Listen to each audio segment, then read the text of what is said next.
Chapitre 13. Tant que nous vivons ici-bas, nous ne pouvons être exempts de tribulations et d'épreuves.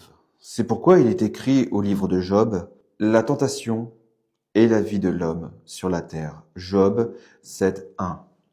Chacun devrait donc être en garde contre les tentations qui l'assiègent et veiller et prier pour ne point laisser lieu aux surprises du démon qui ne dort jamais et qui tourne de tous côtés cherchant quelqu'un à dévorer. 1 Pierre 5.8. Il n'est point d'homme si parfait et si saint, qu'il n'ait quelquefois des tentations, et nous ne pouvons entièrement en être affranchis. Mais quoiqu'importune et pénible, elle ne laisse pas d'être souvent très utile à l'homme, parce qu'elle l'humilie, le purifie et l'instruise.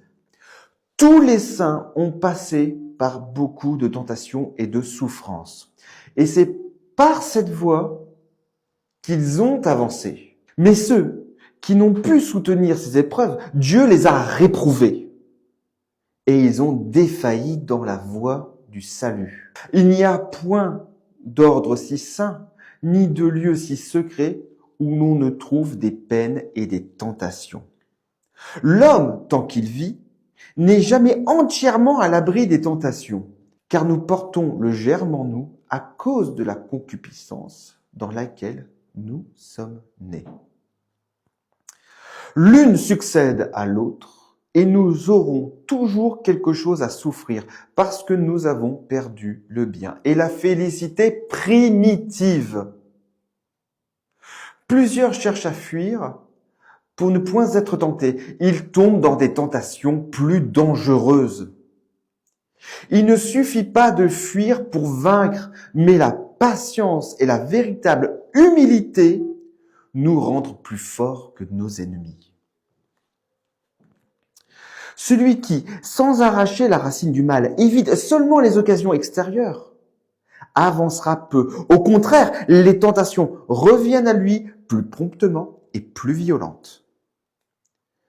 Vous vaincrez plus sûrement, peu à peu, et par une longue patience, aidé du secours de Dieu, que par une rude et inquiète opiniâtreté. Prenez souvent conseil dans la tentation. Ne traitez point durement celui qui est tenté, mais consolez-le comme vous voudriez que l'on vous consolât vous-même.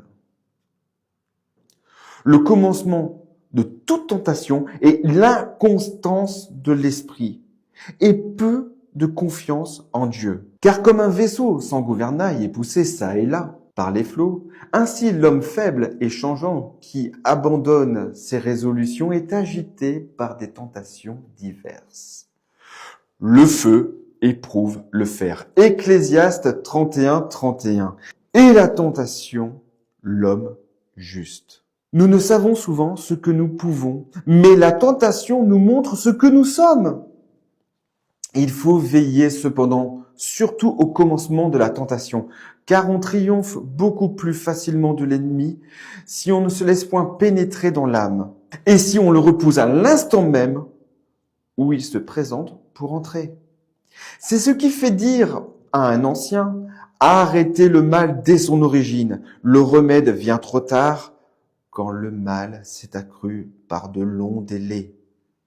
Ovide. D'abord, une simple pensée s'offre à l'esprit, puis une vive imagination, ensuite le plaisir et le mouvement déréglé et le consentement. Ainsi, peu à peu, l'ennemi envahit toute l'âme, lorsqu'on ne lui résiste pas dès le commencement. Plus on met de retard et de langueur à le repousser, plus on s'affaiblit chaque jour, plus l'ennemi devient fort contre nous. Plusieurs sont affligés de tentations plus violentes au commencement de leur conversion, d'autres à la fin. Il y en a qui souffrent presque toute leur vie. Quelques-uns sont tentés assez légèrement, selon l'ordre de la sagesse et de la justice de Dieu, qui connaît l'état des hommes et pèse leurs mérites et dispose tout pour le salut de ses élus. C'est pourquoi, quand nous sommes tentés, nous ne devons point perdre l'espérance, mais prier Dieu avec plus de ferveur, afin qu'il daigne nous secourir dans toutes nos tribulations. Car selon la parole de l'apôtre, Il nous fera tirer avantage de la tentation même, de sorte que nous puissions la surmonter. 1 Corinthiens 20, 13. Humilions donc nos âmes sous la main de Dieu. 1 Pierre 5, 6. Dans toutes nos tentations, parce qu'il sauvera et relèvera les humbles d'esprit. Dans les tentations et les traverses, on reconnaît combien l'homme a fait des progrès. Le mérite est plus grand et la vertu paraît davantage. Il est peu difficile d'être pieux et fervent lorsqu'on n'éprouve rien de pénible. Mais celui qui soutient avec patience au temps de l'adversité donne l'espoir d'un grand avancement. Quelques-uns surmontent les grandes tentations et succombent tous les jours aux petites, afin qu'humiliés d'être aussi faibles dans les moindres occasions, ils ne présument jamais d'eux-mêmes dans les grandes. Réflexion.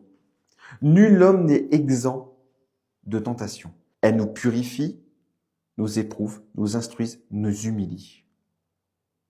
Ce n'est pas seulement par la fuite ou par une résistance violente que l'on triomphe, mais par une patience tranquille et un confiant abandon entre les mains de Dieu.